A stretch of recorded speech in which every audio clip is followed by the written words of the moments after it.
Okay, what do you need to get started? Well, you need a couple of carabiners, slightly smaller one for putting onto the bottom of the elastics to the little bag. Obviously elastics. Then the other thing you need is these rubber grommets.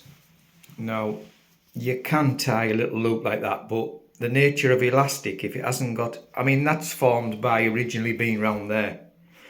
Trying to do that without going around a grommet is nigh on impossible. Trust me, I tried and tried and tried. It's just the nature of the elastic. It's not like nylon. So bear that in mind. You need a pack of these. Well, you get 10 in a pack. I'll put up the Amazon description now so you can see what I'm on about. But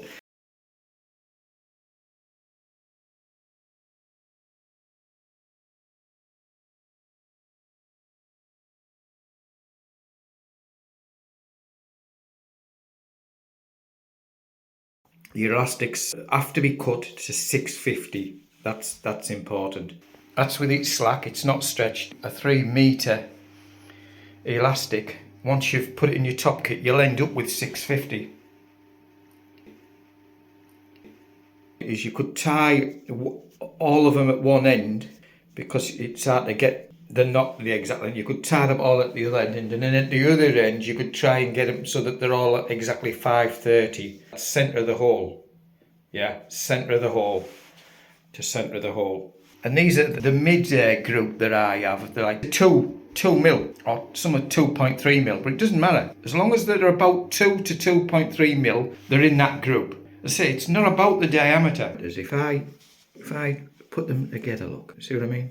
There's nothing in that, look. Yeah, they're all roughly the same. I deliberately don't want to get onto the micrometer because this is what everybody does. They're too fixated on the diameter. It's the characteristics we want. Yes, they have to go into a group. These are all a group. If you can't see a difference with a visual eye, then it's in the right group. So that's all we need to care about. It's the properties we're after. We're not bothered about the diameter. You know, everyone's focusing on the diameter. And I think that comes from because we're all obsessed about fishing line. Yeah, we have a right to be obsessed about fishing line because it affects the casting. It doesn't just affect the breaking strain. It affects the liners. It affects how the float works. It affects the drag in the river. It affects how it sinks. It affects so many things. It even affects the tow. What the fish sees, you know, the low diameter. So there's that as well. So it's all about the diameter. So we've come on to elastics. And wrongly, I think they're carrying on that diameter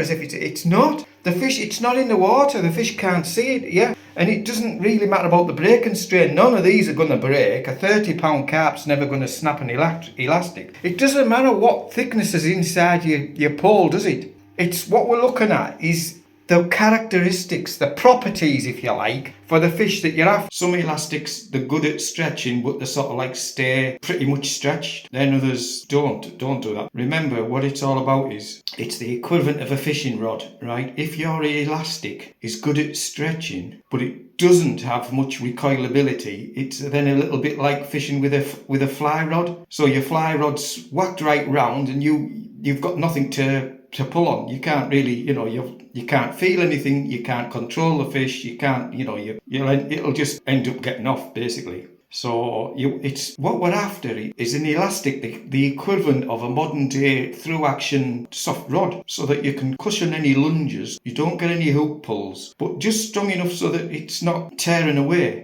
Ideally you want that elastic so it's trying to get back to its original point. So it's a bit like you putting in, when you're rod fishing, you're putting the right amount of tension on that rod. Yeah, you're feeling that fish and you're not pulling it right back to wrist snapping, but you're putting tension in so you keep a tight line. Yeah, number one rule in fishing, you keep a tight line. Now if you have an elastic which it doesn't have that recoilability, well, it's the same problem. You're not putting that tight line on the fish. You're going to lose it. So it's basically about that. It's getting to know which elastics are good all round, have the good characteristics. I propose we do a standard weight. Now you'll have to trust me on this. I spent hours testing various different weights, and I come up with this. It's something we can all, because it's in a container, you can take stuff out or put stuff in. Comes 400 grams, but it's not 400 grams. To build up a database, we all need to use the same weight. Now, that same weight is for the 2 to 2.3 millimeter diameter. Yeah, that's a group. If you're testing 2.8 to 3 millimeters, the weight needs to go up. And that's a different day, a different video, you know, but you can't use the same weight on a different group. Same with the, you know, the fine elastics, that would be a lighter weight. But anyway, for 2 to 2.3 millimeter group, the weight needs to be, that one's included. So it needs to be, with the carabiner, 326. The top carabiner we don't weigh, because that's not a weight, that's fixed, yeah? That doesn't get weighed, okay? You have to have your piece of paper ready. And a pen, obviously ready, yeah? Now, what I do is make sure that paper touches the bottom. So when you come to retesting, like you can see now, I am retesting. I've got a couple of new ones. And I also make me notes on here as well. Now there's 2 tests, yeah? There's a stretch test and there's another test. 1 test at a time, you know, just so you know, there's 2 tests. We're not just testing the stretch, we're testing the recoilability. But anyway, this one first. So what we're going to do is test this. Basically, that's to the centre of the eye. That's the start point, okay? All your calculations are from there to the centre of the eye, wherever it hangs to. Now, where you measure to, do not make the mistake, like I did originally, marking to the bottom of this carabiner. I don't know, well, I probably thought it was my focal point, the point where I'm changing the weight, but that's a big mistake. The reason being, we're going to do a mathematic calculation to work out the percentage stretch, so it needs to be to the centre of that grommet. The best way to do it is to just put a little tiny mark where you think it is, then eye it up. Yeah, you can see that I've got that one a millimetre low on that little tiny, where is it? That little tiny mark is a millimetre low. So basically all you do is you just go a millimetre above that and make your line, okay? And don't forget to put the colour. That's quite the strongest one there, isn't it? Right, centre of the grommet. So I'm just gonna, this one's bouncing a little, I'm just gonna stop it bouncing. Put a little tiny mark where you think it is, because you've got to look from slightly. Again, I'm a millimetre low there. I just put another line, and then another. I'm not sure. Just put another little dot above it. That one's about 1.5 millimetres above. I think in between them it'll be about bang on. So I'm going to put a proper line now between them and write the colour. Well, look at the difference. Look, there's a difference between about 460 millimetres difference, all the same diameter elastics. Quite incredible, really, you know. Yeah, you talk to people about elastics and they all go on about the diameter. Why? Stop it, gang, stop it. Talk about the elasticity and the recoilability. Anyway, the recoilability gets even more interesting, believe it or not. I mean, that to me, for the same diameter, is quite astonishing. I didn't expect it to be that much. And we're only testing 530 elastic. Don't forget, on a top kit, you've got 2.5 meters. Yeah, it'd be 5-fold, yeah? Whatever it'd be 5-fold in a top kit. Yeah, it's incredible, isn't it? Now, for the second test, I spent basically, you won't believe this, it was rained off, it was freezing cold, it was horrible outside. I spent a day, literally a day, testing different weights and different size containers and things with the different drag, different mass. I spent all day and night. I was exhausted. I'll show you the clip where I could hardly talk at the end of it. But basically, I needed something that we can all use to build up a database. Something you can keep in a cupboard, something you can buy. Basically, this is from Lidl. It's their own brand conditioner. Yeah, so it's not going to waste. Obviously, you can use it. I know over time that the shape might vary, and if you get one from Aldi, it'll be slightly different. But try and get this one. You know, is a unique shape, but I want that. I want it to have a. If it's just all flat on the bottom, it won't give any resistance. I wanted something that did have a little bit of a ridge. See, it's got a little bit of a. Can you see that? Yeah.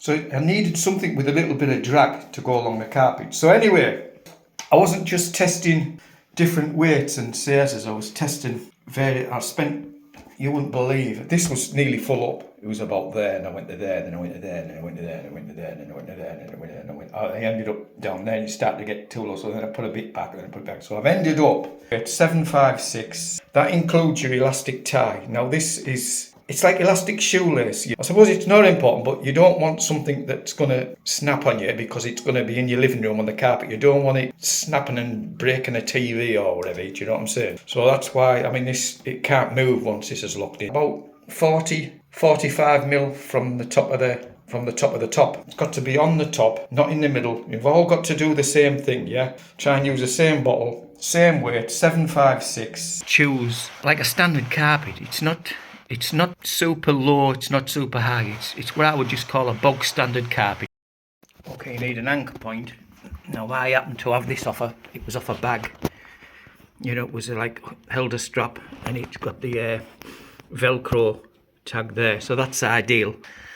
And before you start, I know it might sound as if you're going over the top, but it's only fair after each test to give your carpet a little bit of a pullback like that. Then it's fair for the next one. It was there and I tested that one and it stopped there 3 times and it stopped there for that different. So then I knew I'd got the weight just right. But as I say, it took me all day and almost half an evening to get to that point.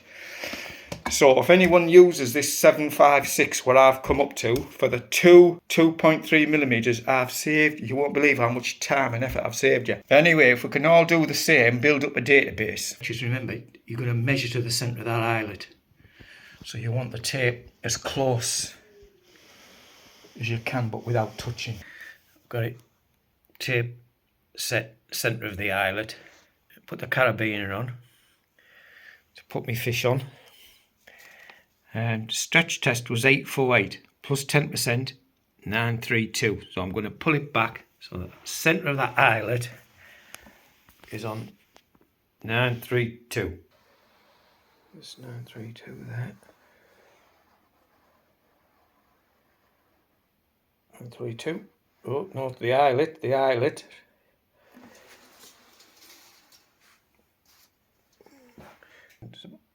257. Right, the interesting part, the results. I have to say, I put myself through hell to get to this stage because I wasn't just doing this elasticity test. I was doing 2 tests, working out how to do the formulas, but more than that, how to actually get a fair test, to actually test the different characters of the recoilability. But I got there. I mean, if I get any more elastics, it'll be a doddle, you know, because I know exactly what to do. Good thing that's come out of it, I won't need to get any more elastics, which you'll see when I go through this. I've just bought a little selection and I was all the same, roughly the same diameter. And I was kind of hoping there would be a few strong ones in there so that if I ever go like anywhere there's like it's just full of big carp, then I won't have to buy like a 3mm, 2.83 millimeter elastic. I was hoping one of these anyway. That's exactly what's happened. So it saved me money. As I say, by doing these tests, there's no arguments about it. It's just there in black and white. It shows you the characteristics of an elastic in 2 ways. First test, elasticity. Basically, it's the stretch divided by 530, the original length. So it's dead easy. The amount that it's stretched. So the top eyelet was there, wherever it was. Top eyelet was there, wherever it ended up. That measurement divided by 530 give you the percentage. So we had green 755, purple 778, red 892. Pink. Now, 4 of these are hybrids and the rest are hollows, right? I'm not going to tell you at this moment which is which. And they're all different brands. Yeah, they're not all from the same brand, they're all different brands. So as an example, the pink, it was 904. That's plus 10% is 994. So that's how far I pulled the conditioner out and let go, okay? It recoiled back to 282. So 994 minus 284 is 710. So all we do is 710 divided by 994, 71%. But basically it's quite straightforward. Yeah, I've done these tests again and they're all exactly the same, you know, within a millimetre. So it just shows you that what I've come up with is accurate, okay? The purple, 856, 162, 694 divided by 856, 81%. which is incredibly high. I was just amazed that I wouldn't have thought an elastic would recoil to 81%. It's fantastic. The pink, 994, 284, 710, 710 divided by 994, 71%. Still reasonable. Again, the white, similar, very similar. And the natural, 72, yeah. And the blueberry, 65. Okay, so them's the ones I've done again. I'm not going to go into the others. The black and the yellow, obviously they would be very low because they just stretch too much and they just don't concern with them. Now if I put them results next to these results for comparison, right, watch this, look. The purple had quite a low stretch. Yeah, I mean some of these are 77, look. Now you see where I'm going here? Yeah, it's got a super high recoilability. See what I mean about trying to suss out an elastic's character? Well, see what I've done? How would you know just by fishing or just talking to people or going on the forums? How would you gather that? How would you gather that out? You couldn't. You could spend all year talking to people and you'd never get to that. And as I say, it's super accurate, or as accurate as you can get. Yeah, and these are quite similar. Yeah, but look at these. Look, it's got quite a very low elasticity, but it hasn't got a bad recoilability. Yeah. So anyway, you think about these, look how different they are. So anyway, what does it amount to? Okay. Well, if we go to the purple, right, going by that's just an average kind of elasticity, but a super good recoilability. It's perfect for those 6 to 7 pound hard fighting carp. We know carp that size fight better than the big wobbly carp. So it's ideal because they can stop the lunges. It's strong enough to guide them and sort of like pull, use your puller and get them in, but without risking hook pulls or snapping them off. It's perfect for that size of fish, You don't want it too elastic, yeah? So I'm saying the recoil's super, but it's not too elastic. You don't want it that elastic that it's going to, get into snags or into lilies or go onto a platform or, take you over to an island and get you on this little roots underneath, So the purple is ideal for that. Right, the pink, I've joined these two together because they're very similar. The pink and the white, very high elasticity and recoilability. So they're perfect for 4 to 5 pound carp. Fish that are going to give you a good scrap, a good responsive, a super strong recoil so you can guide that fish out of your swim. And it's, you remember this size of fish, your 4 to 5 pound carp, are very fast swimming. You need that good recoil so that you can stop them swimming back into the swim and disturb another fish. Perfect for maybe using small hooks, that's sort of like more elasticity would probably just, if you're in a match and you're having to go, to clear gin water and you need super fine hooks, it might be perfect for that. Okay, your natural. It's got an average elasticity. That's your natural, this 6072. It's got an average elasticity with high recoilability. Targeting carp about 5 to 7 pound in the margin. Not too elastic, but very good recoilability. So it's perfect, I would say, for margin fishing. Yeah, again, you don't want it too elastic so it can get under a platform or do you in roots, do you in weeds. You're going to be striking at close range, but you don't want it too elastic so it's going to get you. Anywhere where there's snags, it'd be perfect though for controlling the fish. You've caught them close in and you can't net them. You want to try and net them straight away, but there's a chance it sees the net and it goes into a big lunge, yeah? You need that elasticity. It's got the softness to avoid hook pulls, so it's a great margin elastic, I would say. This is what you need. If you're margin fishing, you need to be in control. You need to be able to pull that fish where you want. Basically, get it quickly out of the margin. You don't want it spoiling your swim. So you need an elastic with a very good recoil, which 72% is super high. If it's too elastic, you're going to have problems netting it also, because remember, if you net it in a short time, you've hooked it quite close to yourself, yeah? You haven't played it for very long, and then you're going to be trying to net it. So hook it, you need to control it, get it out of the swim, get it into open water near your net, and then net it under control. So you can't have too much of an elastic for that. So that would be a perfect combination. And then we come on to the blueberry. The blueberry, it has a very low elasticity, but it's got good recoilability. Now I would say this is perfect for like 6 to 10 pound carp. So we're talking pretty big lumps where elasticity is not really required, because they're a big size fish. If the elastic's too elastic, you're not going to be able to control the fish. They're going to be in control of you, and it'll bottom out, sort of thing. So if the elastic kind of bottoms out, you're going to risk hook pulls and snaps there. Low elastic, which is kind of what you want if it's a big fish, because don't think that's going to be elastic and more than the others because of the size of the fish, remember. So yeah, I was going to... Remember, these are all 2.3 mils. I was going to buy some 2.83 mils if I go to a commercial where they're full of big carp. But now I don't think I have to, so I've saved a bit of money. I think I can just get away with this one. So yeah, it's took me a lot of time, as I say, but now I just have to set 4 top kits up. One of them, choose one of them, and one of them, and one of them. If I have 4 top kits, I've got all my fishing covered, yeah? If I'm doing margins, if I'm doing open water, if I'm in snags, if the fish are really big, all you know, there could be shallow fishing, you know. The one for shallow fishing, possibly the natural might be good for shallow fishing. You know, you don't want too much stretch. You don't want it to...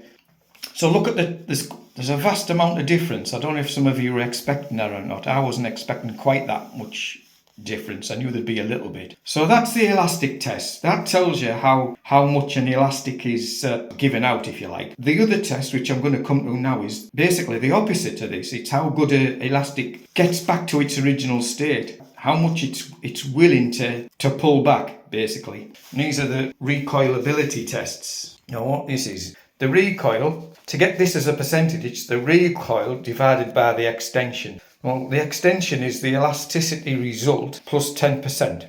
Now this 10% come about from hours and hours and hours and hours of testing, pulling me bottle of conditioner along the carpet. Well, it wasn't just that, it was varied. I had pans, I had pots, I had all sorts of things, different masses and textures on the bottom, different weights. I spent hours and hours and hours, and I ended up with this Lenore bottle, experimented with different volumes of liquid in to get to this right. You know, pulling it back more, pulling it back less, various tests on it. I've done it over and over again till the test started to become accurate for different elastics. So I ended up, don't try and simulate or think there's some connection between this test and that test. Yeah, they're not related. It could have been any test. It's just a test to find out the recoilability. And I've ended up, as I say, from hours and hours and hours, that if you stretch this bottle that's in a certain size, a Lenore like conditioner bottle with a certain volume in, and stretch the elastic 10% more than whatever its stretch was, that's the fairest and most accurate way. So for an example, the pink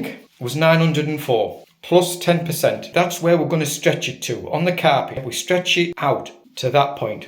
So it recoiled back. It went back to 284. So it's 994, take away 284 is 710, okay? So that's the distance that it came back. So in other words, we put the tape measure, say that's my elastic tied to me hi-fi unit. The elastic's tied there and it comes to there. So that's the eye, yeah, connected to me Lenore bottle. I set me tape in the middle of that eyelet and pull the Lenore bottle back to the right point, which for this one, 994, and let go.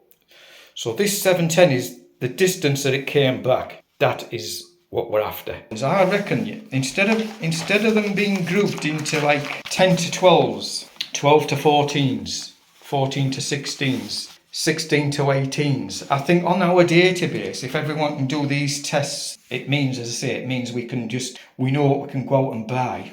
Instead of them being like coded in this way, if we make our own coding and do it this way, F1, carb, margin, big carb. Yeah. Remember, it's not about the diameter. Don't go making that mistake. Nothing about that. It's the characteristics we're talking about. So they're not in any order. So the lighter, the most elastic, softest one, if you like. F1, carb, margin, and big carb. So you can just go on there into the whichever one you want. Let's say I'm going to a match, I'm going to a lake, all like smallish, £3 fish. Right, I'll go and see what elastic I can get on the database for that, or something a bit bigger, you know. Or if you go on margin fishing, you know, you need a particular type of character elastic for that.